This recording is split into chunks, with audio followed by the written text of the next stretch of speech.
విదేశాల్లో చదవాలనుకుంటున్నారా? అయితే విదేశ్ కన్సల్ట్ ని సంప్రదించండి. విద్యార్థి సంఘం అధ్యక్షులు మరి రాష్ట్ర ప్రభుత్వం ఏర్పడక ముందుకు రాష్ట్ర ప్రభుత్వం ఏం చెప్పింది? మేము రాష్ట్ర ప్రభుత్వం ఏర్పడిన తర్వాత విద్యార్థులకు ఫీజు రియంబర్స్మెంట్ స్కాలర్షిప్లు చెల్లిస్తామని చెప్పింది. మరి నిరుద్యోగులకు ఉద్యోగ భర్తీ చేస్తామని చెప్పారు. కానీ రాష్ట్ర ప్రభుత్వం ఏర్పడి 9 నెలలు గడుస్తున్నా కూడా విద్యార్థులకు స్కాలర్షిప్లు ఫీజు రియంబర్స్మెంట్ చెల్లించకుండా ఈరోజు మూసీకి నిధులు కేటాయిస్తారు.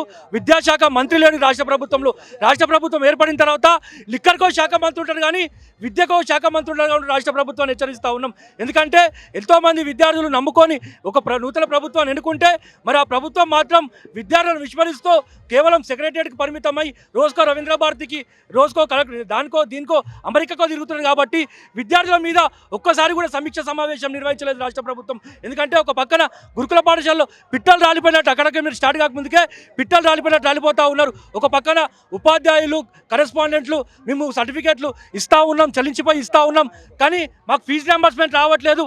టీచర్లకి ఏ విధంగా జీతాలు చెల్లించాలని చెప్పి కూడా కాలేజీలు బంద్ చేసుకునే పరిస్థితి యాజమాన్యాలు ఉంది. మరి ఈరోజు రాష్ట్ర ప్రభుత్వం డిమాండ్ చేస్తూ ఉన్నాం, విద్యార్థుల పక్షాన్ని నిలబడి ఫీజు రియంబర్స్మెంట్ స్కాలర్షిప్ విడుదల చేయకపోతే మాత్రం ఈరోజు కృష్ణ గారి ఆధ్వర్యంలో ఈరోజు వేలాది మంది విద్యార్థులతో ఇందిరా పార్క్ శాంపుల్గా చూసినాము.